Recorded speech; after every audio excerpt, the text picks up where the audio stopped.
Welcome, everybody. Thank you for joining in on this week's episode of Welcome Home with the Katinas. So glad you're here. Thank you for tuning in. If you're watching us on YouTube, listening to us on Spotify, Apple Podcasts, wherever you hear your podcast, such a blessing to have an amazing audience who supports this show, supports Katina Ministries. And just a quick announcement before we get into today's episode. The Christmas season is quickly approaching. And the Katinas are excited once again this year to be going on our annual Christmas tour. And I want to let you know that we have several ticketed shows around the country, a lot on the West Coast, here in our hometown of Franklin, Tennessee, Phoenix, Tucson, Arizona, all those areas. We have Christmas shows, and we would love to see you there. So if you're interested in seeing us, joining us for the Christmas Together tour, please visit our website, thekatinas.com. You'll see the dates there, the locations, and we'd love to see you there. So please check that out. And an early Merry Christmas to everyone. It's coming faster than you think. So today, as we get into our episode, I am thrilled to have a guest who has been on the show before. It's been probably over a year. We were in my house actually when we recorded our first episode. So we're here in the studio now. Some life has happened, and this is a person who is a friend, really family of the Katina family, someone who means a lot to us, both professionally and personally, even more so. And so I'm so excited to have him on the show, Mr. Jeramy Williams. Jeremy. Good to be here. Thank you for being here, man. I call him J-Dub. Yeah, we call him J-Dub. Let's go. Jeremy, you are someone who really has made a huge impact on the Katina family, and I think our audience, whether they know you or not, you've made an impact on them as well. And so it's a treat to have you here. And as we begin, I just want to give you a chance to introduce yourself. Tell us a little bit about who you are, where you're from, and also what your connection is to the Katina family. Well, first of all, I love that you're talking about Christmas. My daughter, I've got 3 daughters and 1 son. So I have a senior, a sophomore, and a freshman daughter, and a 4th grade son. Wow. So I can tell you this, something I'm excited about right now is I think 2 days after my 3rd daughter was born, I looked at my wife and I said, look, you know, they may not be into soccer. My wife was a college soccer player and I was an athlete, so we kind of are bent that way. I said, they might like the tuba, and I will fan the flame of the tuba if that's what they're excited about. But I was like, you know, it could be that someday we have a senior, a sophomore, and a freshman, and every team that comes to town could say, oh, darn it, we got to play the Williams sisters. So I don't know if it's quite that level, but they all 3 started their first varsity game together. Wow, that's the senior, amazing. the sophomore, and the freshman. And to hear all their names announced just 2 weeks ago was like, man, it's really, really sweet. That is special. So a big part of my life is just being a dad. The 3 girls, my son Takoa, and then my wife of 23 years, a ray of sunshine. And we moved here 9 years ago. Honestly, we moved. We sensed the Lord stir in our hearts. I was on Young Life staff and church staff in Oregon. We both grew up there. Our families were there. But God started stirring our hearts to leave home. And the long story short is I one day looked at my wife. I was a little discouraged. I had a bunch of job opportunities, but nothing that was really hitting that I thought, that's the one. And I looked at her and I said, all right, honey, if you could pick it, what would you pick? And she didn't miss a beat. She looked at me and she said, Nashville. Wow. And neither one of us had ever been here. But 2 of our things is we felt the Lord was pushing us away from home, so to leave the Pacific Northwest. And we said, Jesus doesn't send people out alone.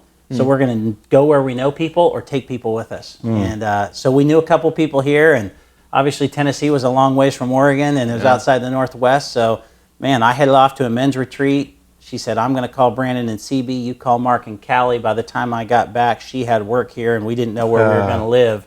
But we sold our house in 5 hours. Wow. And put everything in a 7x14 trailer. If it didn't fit, we sold it or gave it away, and we started trucking across the country. And that was 9 years ago, this August. So my senior was a 3rd grader at that point. Wow. And so you moved to Nashville. As far as I know, we didn't know you before then. Maybe there was like a loose connections, but how did you end up meeting the Katina family? Yeah, super great question. So because I was on Young Life staff, there's the Pritchard family, David and Kelly Pritchard in the Pacific Northwest. We knew David and Kelly really well, and the connection between Joe and Lori and David and Kelly and your guys' family. And so I knew them. And when I landed here, I didn't know I didn't come to a job. We just came because the Lord was inviting us on this journey. And I can speak more about that and what my wife's doing, because a big piece of it is actually what she's doing, not what I'm doing.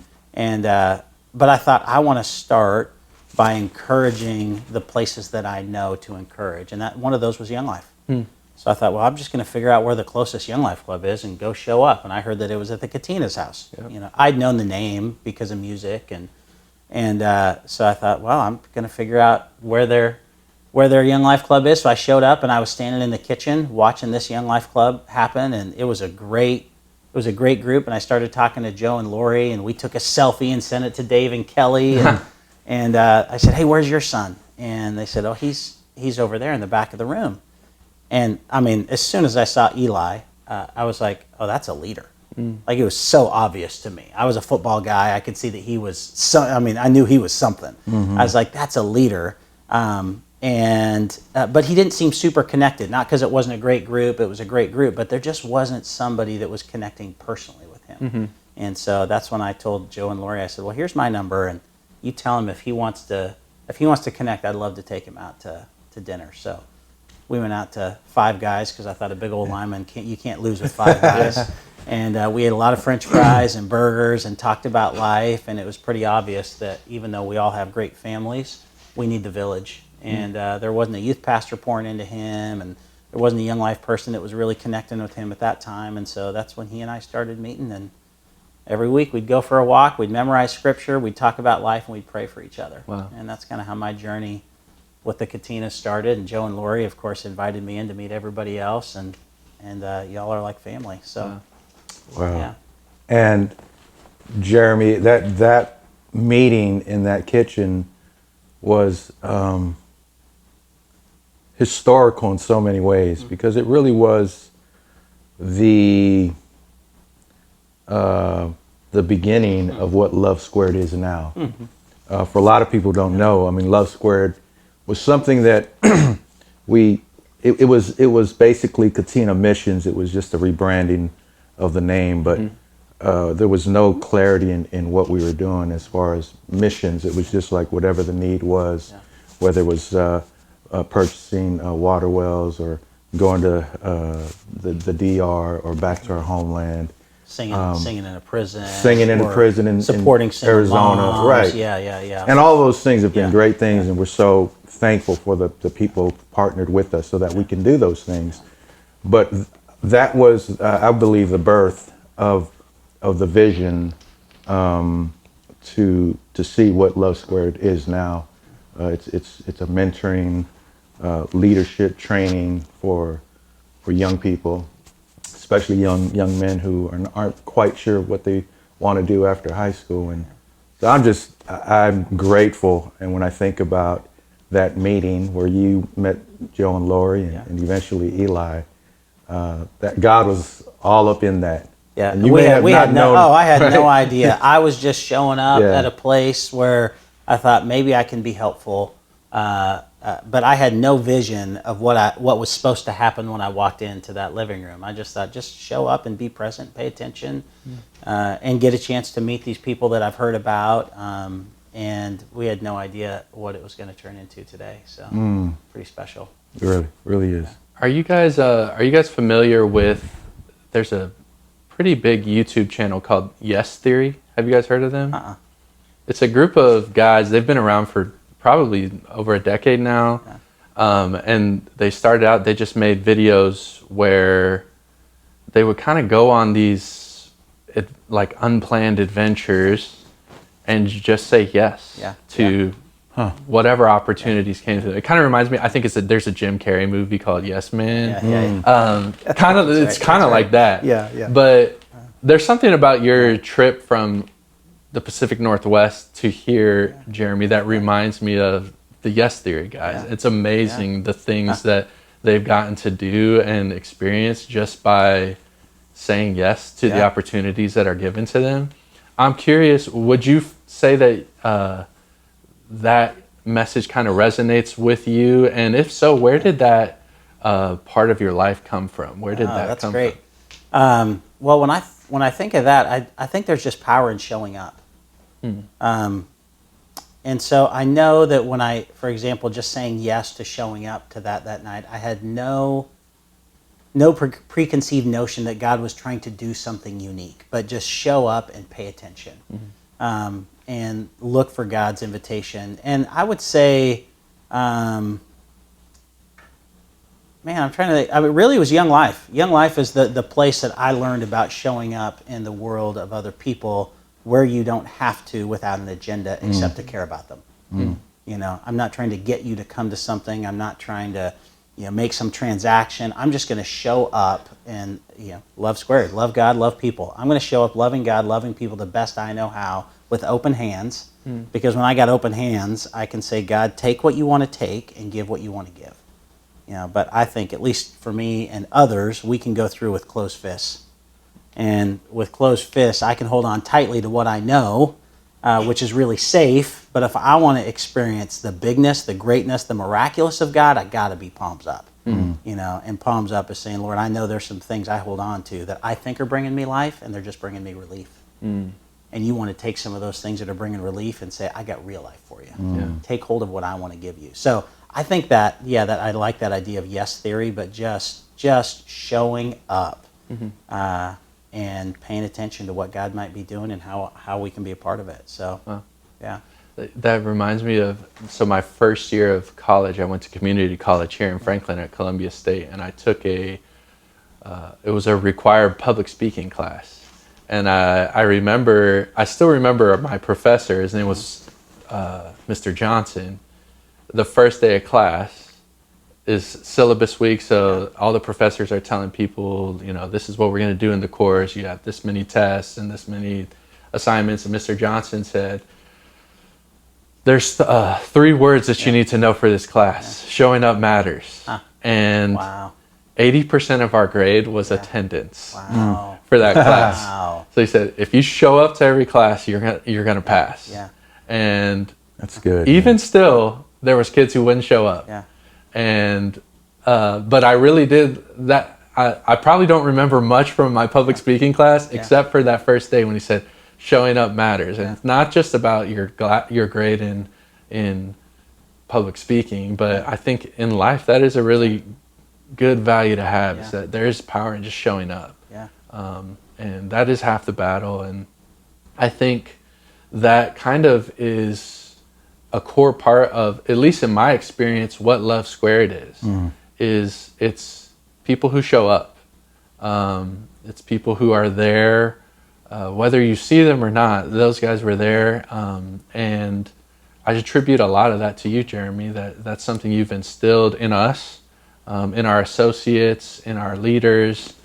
And I'd like to ask you, Uncle John, as a father of someone who's had boys kind of experience Love Squared and what Love Squared does from a mentorship aspect.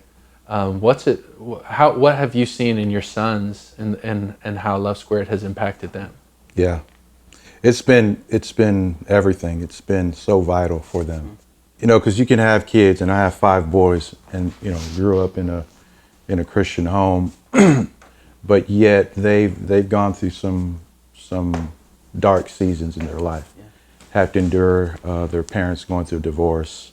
And it was probably that season, Zion, my oldest, was moving on to college. So he didn't quite get involved with Love Squared, other than he was a part of a huge trip, right? Yeah. In some ways, he wasn't involved, and in other ways, he was a pioneer. Yeah, exactly. Because we did that mission trip together. Jeremy invited Joe and I and Eli and Zion, Dr. Charles Bell and Nick, and then Brooks, to come on this trip. And that was a life-changing moment for Zion. I know that he talks about it still. And that was a father-son mission trip to Haiti. Where we helped build a dorm for students in the middle of nowhere, in the middle of rural Haiti, so that kids could go to camp there. So, and I think the valuable lesson for Zion and for Eli and those young guys was just showing up for people that they probably may never see again. Maybe not.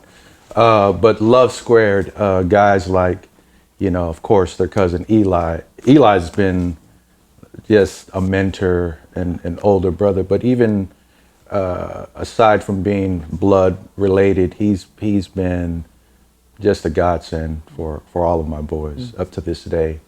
But guys like Basic and Bradley and Noah, and now our new associates, Alex and Andrew, just being in Blaze's life, it's been everything. Sometimes, and you know this too, I mean, we can say certain things and maybe preach certain things to our kids, but it's until somebody else comes alongside and tells them the very same thing, it's like the light comes on, and it's interesting how that works. But I think God does that for a reason and a purpose, perhaps to preserve the relationship between parent and their children. And so it's why it's important for young people to have an outlet outside of their homes, outside of everything they know, because when they find the right mentor, they're able to find a safe place, a place where they can talk about things that they probably don't talk to their parents about. But it's got to be the right place, and I know I can vouch that Love Squared is that, and it's not just because I am a founding member of the ministry or on the board. It's not about that. It's because my sons have experienced that firsthand. So thank you, J-Dub. Yeah. I'd love to ask you, Jeramy, we're in an exciting season for Love Squared right now, because we have part of it's because we have two new associates here living literally where we're at right now. And I'm not sure how old the associate program is. It's several years old now. We've had a handful of amazing young men come through, and these two, I've been getting to know them over the last couple of weeks, and really excited to just live life with them and see what God does for them over this next year. I'd like to ask you, though, for our associates and for our audience, could you talk about what is a Love Squared associate? What do they do? Why do they have to move to Franklin, Tennessee? What goes on in the year that they're here? Yeah, oh, that's great. So the Love Squared associate program is really, it's a 1-year intensive thing. It's boot camp ministry training. And the hope is that when they come to work with us, they get what I call mortar in the bricks of ministry. So any ministry you have has bricks. And here's what I mean when I say bricks. It's Wednesday night youth group. It's summer camp. It's Sunday morning service. They're things that are easy to look at, evaluate, attach a number to, and on the outside we can look at those bricks and think, how things going. In fact, one of the most common things people ask is like, how many people were at whatever gathering? And that is so often our picture of success. And yet we can have a whole lot of people in the room and not very much fruit. That's good, man. And so the associate program is really designed to develop what I call the mortar in those bricks. What is going to help those bricks? Because we need them, right? We need Wednesday night youth group. We need mission trips to Haiti to build things. We need the churches to go on their beach week, because there's a unique experience that happens there. It's just not enough. John 15:16, Jesus said, "You did not choose me, but I chose you and appointed you to go and bear fruit that would last." So if we're going to have lasting fruit, we need to have good mortar in the bricks of the ministry. And so we like to say training is not a program, it's a relationship. So when you say, why do we show up? We've got these 4 questions that we really work through. We've got these 4 questions we work through, but we also have something we call the leadership square. It's not something we came up with, but it's something we adopted. And the leadership square is a way of, I won't go through all the details now, but I think one of the things that's missing in a lot of programs is they don't know how they're training leaders. If you say, give me your philosophy, give me your plan. What's your plan to train leaders that you can send out?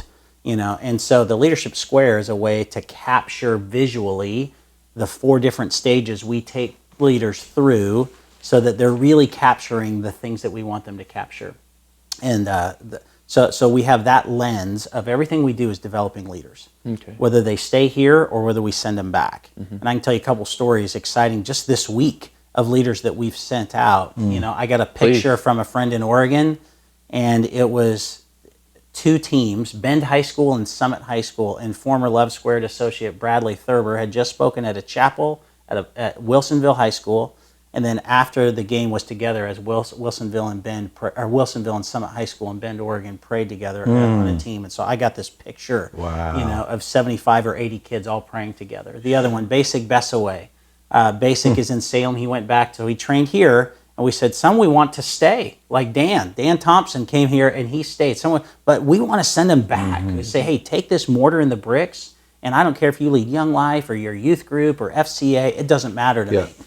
Those are great bricks. Go be mortar. Well, I got a picture of Basic speaking to the team and then praying with the team at McKay High School, and they've never had anything like that. They've never had somebody hone in on the football team and have this opportunity. And he said, I'm just doing what I learned over there. Wow. So these 4 questions are really simple. It's one, have you been with Jesus? So we're trying to teach them how to have a lifestyle, a culture in their life of getting their source from Jesus. Because we think you'll never have the courage to do this work. You'll never have the courage to step into places that you don't belong. When I go to a football game, they say, are you a coach? No. Do you have a son out here? No. Are you somebody's uncle? No. Who are you? I was like, I'm a guy that just loves kids and loves Jesus and committed to showing up in their world. And I just say, we'll never have the courage to step into the stands with a bunch of students, to show up at wrestling practice, unless we've been with Jesus. So that's number 1. Number 2 is we say, are you praying for kids by name? We think there's power. There's some things that only happen through prayer. And so every time we step on a campus, we're praying, but we have a list of kids that we pray for and pursue to know by name. The third one is, are you stepping into their world? We say kids don't care what you know till they know that you care. And they know that you care by doing what? Stepping into their world, showing up. And I would say especially showing up where you don't have to. Good. You're not their cousin. You're not related. Why are you here? I'm here because do you care about this? Well, then I'm going to care about this because I care about you. And then the last one we say is, who are you taking with you? So Jesus didn't send people out alone. So we say, hey, we're going to go out together, and taking people with you is the way that we train. So the mortar and the bricks of this year-long associate training is teaching them to develop leaders through the leadership square, teaching them how to have a life connected to Jesus, walking in prayer, stepping into their world, doing it as a team, and training others as we go. And we think if we can give them that, those are the things. We've got scriptures that they memorize, and we've got practical things that they do, but we say it all has to be lived out in relationship. It can't just be a once-a-week meeting. That's not training. That's a class, and classes are good, but training is life on life. And so I would say that's the unique thing. We're going life on life, and everything we do, I think, can be put into, as a youth pastor someplace. We've actually got 2, for the first time, this is super exciting, we've got 2 youth pastors that say, I see what you're doing, and can I join your training? Wow. And so we've got a middle school and a high school pastor that are joining us for our weekly training. We're already seeing the fruit of, because they said, I want to give this to my volunteers because there's 2,000 kids at that high school, and I wonder how many don't know Jesus. Wow. So That's amazing, man. sorry, I get excited. No, There's just great stuff happening all over, and we want to send out leaders all over the country. Yeah. I think we're doing something really unique, and I think it's, truthfully, to God be the glory on any. None of it's our idea. This is all what Jesus did. Yeah. We're just trying to make what Jesus did real and not just know it, because we don't have any problem having information. We've got more theological and training information than we've ever had, and yet we have a massive leadership gap. Right. And so training, that's what we say, training is a relationship, not a program. And so you have to have a curriculum. But a curriculum without the teacher also being the curriculum, it's just not going to stick. It's not going to produce fruit that lasts. So that's what we're in for, fruit that lasts. I got to share. I try to go to all the indie football practices when I'm home, and there's another gentleman, another dad, who probably comes as much as I do, and his son happens to be Blaze's best friend. Okay. Young man is Hunter, and Blaze for a couple of years, was just let his friends know, hey, I go to my Love Square group Tuesday, but doesn't force. If you guys want to come, this is where it's at, and what time it'll be. So Hunter finally came a month ago, and I saw his dad, Mike, and Mike was like, man, Hunter's just telling me about this Love Squared meeting and how much he loves it. And I said, man, that's exciting. And so I asked him, I said, what is it? I was just curious. What is it about the group that he loves? Because I know Hunter's plugged into his youth group, great kid. And he said, well, he just feels like the leaders there care for him. Yeah. You know, not that Yeah. I mean, that's his experience. Yeah. He just feels like, man, it's a safe place, and he's not he doesn't talk a lot, but he feels like he can share, you know, whatever he's going through because he feels safe and he feels cared for. Yeah. So that's huge, and that's what I love again about what these groups have provided for my own sons. Yeah. I love hearing those stories about Basic and Bradley. Mm. Our audience knows them. They've both been on the show before, Yeah. and I think both those guys were a gift to me and to our family, and I'm not surprised at all to hear those stories that you're sharing. And So cool. I was thinking while you were saying that maybe there is a young man out there who's listening to this, or a mom or a dad who with a son who's thinking, maybe my son would like something like that. I'm curious I want to ask, if you want to become a Love Squared associate, what kind of things do you need to be doing? What kind of person do you need to be? I'd love to hear that. Yeah. That's a great question. I think kind of an ideal candidate for us is somebody who's geared toward ministry, specifically youth ministry. They don't have to say, "Oh, I want to be a youth pastor someday," but that they know that they want a lifestyle of investing in the next generation. I mean, that's our mission: empower the next generation to fulfill their God-given purpose and potential. So I think they need to have a heart for the next generation. Typically, we're looking for folks 21 to 25 years old, and I think that somebody who wants that this is going to be a unique experience to not only experience the hospitality of the Katinas. I think that's a special part of this, is you're not just doing ministry training, like you're living in it 24/7. I asked Alex, I said, what's been so great? Andrew, what's been so great? He goes, the hospitality we've experienced has been unbelievable. And in a very hostile world, hospitality, I think, is a bit of an antidote or an answer to the way people treat each other. They're learning something here. I would say that they need to be a little bit hungry and know that they want to do youth ministry. I would love somebody who's already involved someplace. I would say our best associates are ones who are already doing ministry. So this isn't like, I think I might want to do it. Honestly, there's probably some other steps that person ought to take. This is somebody, I know I want to do it. And you know what? I want to do it in the most effective way possible so that I grow in Christ and I get to see the fruit of what God's doing in other kids' lives. I think what we're doing is super unique. And I think every associate that's left has walked away deeper in Jesus and a better picture of what ministry looks like as a lifestyle, not a program. So I would say, come on, please. Please come. Come and apply. Come and check it out. Make us have to turn people away because we have so many applicants. You know, that's awesome. I maybe this will be kind of our last sort of question. Talking about someone who lives their life in ministry, you're not just the guy who does the Love Squared Associate program. You're also a father and a husband. And you talked about something that Araya is involved in. I'd love to hear just what, as the Williams family, what other kind of things are you guys doing outside of just Love Squared? Oh, that's great. One thing I do is I lead solitude and prayer retreats for business folks, entrepreneurs, folks that see their life as ministry. You know, because I think oftentimes, I've been, my undergrad is in education and teaching, and so I taught for a year, but other than that, I've been on vocational ministry my whole life. And I'd have people sit on boards and business guys, they say, well, you're doing the front lines work. And I would say, we're all doing the front lines work. Everybody's doing the front lines work. And so when you know that when you own a business, I'm like, oh, that's full-time ministry as much as any church on any corner.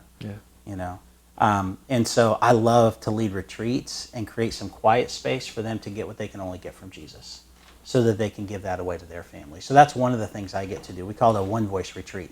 So making it as easy as possible for people, especially business folks and ministry leaders, to get away with Jesus and do something they know they should do, probably want to do, and won't do on their own. So I try to make it as easy as possible for them to say yes to that, because I know they'll drive away on a Friday afternoon after spending a half day in solitude, guided solitude. They're going to go, that's exactly where I needed to be. You know, Jesus got away off into a quiet place to pray. And he was tempted with everything we're tempted with, right? Jesus was tempted in everything as we're tempted with, yet was without sin. So if he was tempted with busyness, how much more, and he got away, how much more do we need to get away? All of us need to get away. So that would be one place. We also just see our house as a place of ministry. So Love Squared is at our house every Monday, and honestly, we probably have 100 guests a year that stay in our house, and we want our home to be a place of hospitality. We didn't move to Maine. No offense on Maine, but we moved to Nashville, and a lot of people like to visit. So we love having guests, and so honestly, we feel like our home is a place of hosting people and trying to reflect the fragrance of Christ. That's beautiful. So that would be one. And then honestly, the big one that we didn't see coming that has been massive is my wife's ministry to the deaf and hard of hearing community. So maybe what a lot of folks don't realize is that there's an estimated 2 to 4% of deaf people around the world would know and follow Jesus. Wow. Much longer story, but my wife got connected to American Sign Language when she was in second grade, and there was a deaf kid in the class, and so as a second grader, she would listen to the teacher and watch the signer, and started signing under her desk. Wow. And that's how she learned how to do sign language. That's amazing. It's really an incredible story. I mean, it is truly like God's anointed gift on her. And fast forward way ahead is when we moved here. Sunshine interpreting didn't exist, but it does now. And so she went down.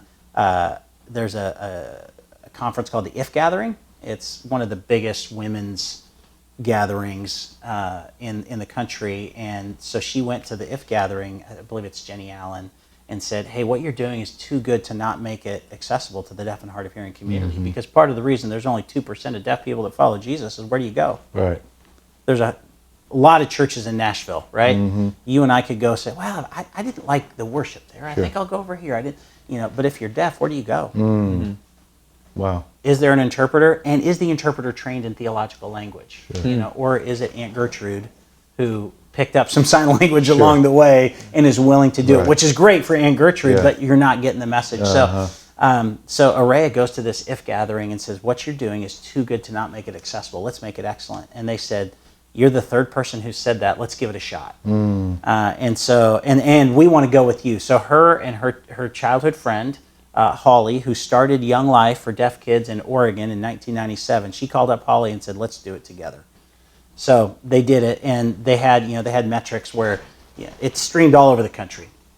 And you can choose the regular version or the ASL interpreted version, which would have a box in box, and so they have their way of figuring out how many people they think, and they were hoping for 200 to 300 deaf people. So this is February of 2016. So if we can get 200 to 300 deaf people that we think streamed it, we feel like it was success and it was worth it. And Araya just said, you don't have to pay me, if you'd pay my way, I'd be grateful. So they do the whole conference and they finish it up, and they work their tail off, the two of them. And they go, well, how did it go? Did we get our 200 to 300? And they said, we're estimating somewhere between 3,000 and 5,000 deaf women streamed this, and that has never happened before. Wow. And it gives me chills when I think about it. When you think unreached population groups, there's a lot of people that would say the deaf community is the most unreached population group in the country. Yeah. And so she's on her home and she's on her way home, and they said, hey, we're doing this conference and this conference and this conference, and we want you to come. And she said yes. And then somewhere in the back of her mind, the Lord reminded her of this husband at home with 4 children and a dog. Children between, at that time, like 1 and 9 years old, and all of a sudden she goes, I can't do that to my husband. And then all of a sudden the Lord gave her this vision of an army of interpreters planted all over the country, so that any place an event happened, from Seattle to Chicago to New York to Nashville, she could call on trained interpreters that could theologically know how to be the best gospel message to the deaf and hard of hearing community. And so she went to sleep on the plane. She said, Lord, if that's your vision, help me remember when I wake up, and if not, wipe it clean. Yeah. And she woke up with that vision, and she wrote it all out, and that was 2016. And today, oh my God, I can't even tell you how big. She was in it's not just in this country. Yeah. She's doing stuff literally all over the world. Wow. She was in Kenya a few weeks ago. She's been in Greece. They're doing all kinds of Bible translation stuff. So when you think showing up and taking a risk, Yeah. you know, when we moved here, Sunshine Interpreting didn't exist, and there's thousands on thousands of deaf people now that have had the opportunity to hear the gospel. Wow. Because it's being made accessible. Because she's going to people and saying, what you're doing is too good to not make it accessible. What we're doing, Love Squared, I didn't know what I was doing when I was coming here, but man, God can do abundantly more than all we could ask or imagine. And when we're just obedient with the next step. Absolutely. You know, my next step was showing up at the Katina household at Young Life and going, I don't know, I'm here. Her next step was showing up at the IF gathering and saying, hey, let's just try this once. I'm here. There's no organization. It was just Araya. Her name is Araya Sunshine, which is pretty sweet. She is so Sunshine. Her middle name is Sunshine, but the company is SON Sunshine, Sunshine Interpreting. And Nice. I mean, it's gone far beyond what we could have ever expected when we were charging across the country in a U-Haul and our little Nissan Sentra and our amazing, little man. tiny kids. And today we just celebrate like crazy that, if anything, I have to say, quit taking so much work, you know, because we got 3 kids in soccer season and she's the PTO booster for the soccer team, you know, I mean, all of it. So, man, yeah, I just think of the power of showing up. Yeah.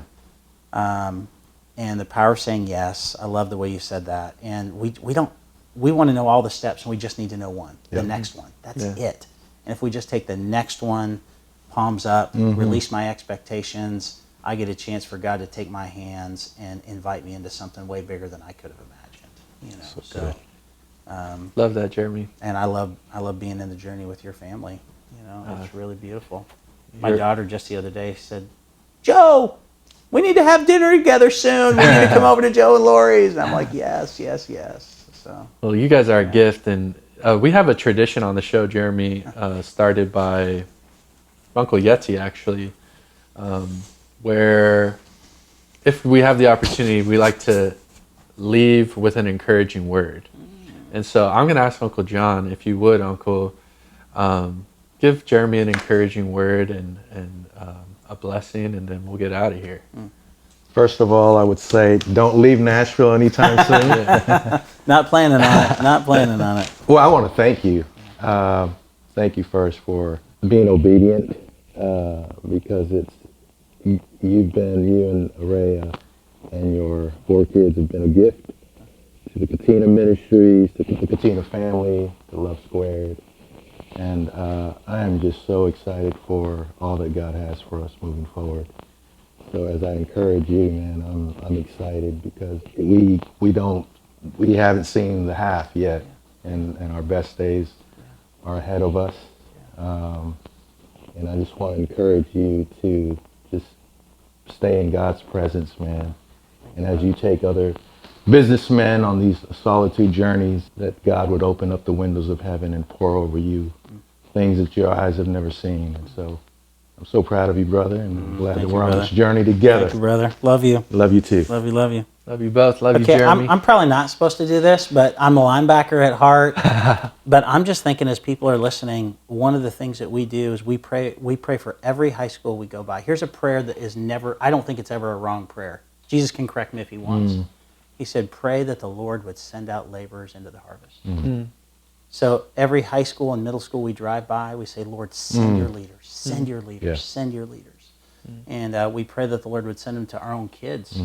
You know, I promise you, there's somebody out there who's going, yeah, I need a leader for my kid right now. But I would also say, wherever you live, you know, Detroit, Las Vegas, start praying for the kids at that local high school.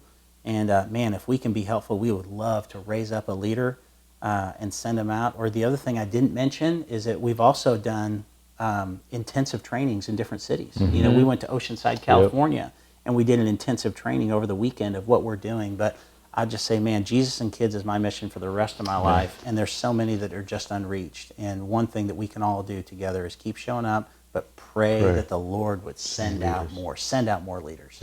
You know, push them out of the pews and out onto the ball fields and the choir concerts and the plays and wherever the skate park, wherever they're at. if we can raise up leaders that step into their world, I think we can change family trees, and that's what we want to be about. Awesome. Yeah. Amen, man. I'm definitely going to put Love Squared's website in the description of this video. So if you're listening and you want to learn more about Love Squared, or maybe you want to be an associate or anything like that, check out the link in the description. You'll find more information there. Jeramy, again, thank you, bro. You're welcome back on the show anytime. Dude, love you guys. Thank you. It's a gift. It's a gift. So those of you listening, thank you for tuning in. We'll be back with more episodes soon. Have a great day.